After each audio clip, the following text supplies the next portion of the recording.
मित्रांनो, इंग्लिश गुरु अकॅडमीमध्ये आम्ही सर्व विद्यार्थ्यांना रोजचे 10 शब्द पाठ करायला देत असतो आणि रोज त्यांचे घेतले जातात। तर त्यामध्ये काय होते, काही विद्यार्थी तात्पुरते शब्द पाठ करतात।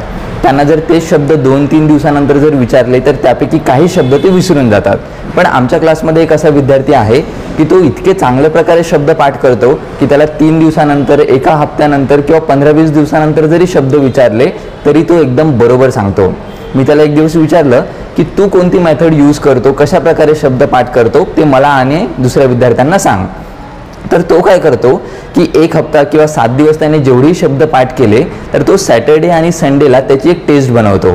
म्हणजे जर मागच्या 7 दिवसाचे 70 शब्द त्याने जर पाठ केले असतील तर तो ते सर्व शब्द एका पेजवरती लिहून काढतो आणि स्वतःची टेस्ट घेतो। टेस्टमध्ये त्याला कोणते शब्द बरोबर आले, कोणते शब्द चुकले हे समजते आणि जे शब्द त्याचे चुकीचे आले किंवा त्याला आठवले नाही तर त्या शब्दांवरती तो परत रिव्हिजन देतो। यामुळे काय होते की त्याने लर्न केलेले शब्दांचे रिव्हिजन सुद्धा होते आणि त्याला समजते की कोणत्या शब्दांवरती मला जास्त फोकस देण्याची गरज आहे। तर हीच मेथड तुम्ही सुद्धा शब्द शिकताना यूज करू शकता।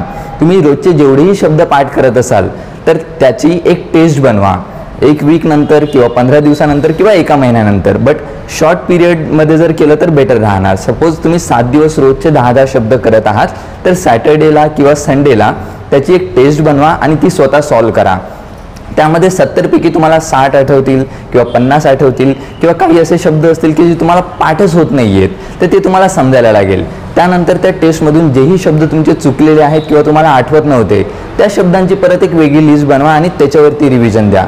यामुळे काय होणार की जे पण तुम्ही शब्द लर्न करता ते तात्पुरते राहणार नाहीत, ते तुम्हाला लॉंग टर्मसाठी लक्षात राहतील आणि ते तुम्ही यूज करू शकाल। तर ही एक व्होकॅब्युलरी टिप आजपासूनच तुमच्या लाईफमध्ये अप्लाय करा आणि जेही तुम्ही शब्द शिकता ते लॉंग टर्मसाठी लक्षात ठेवा।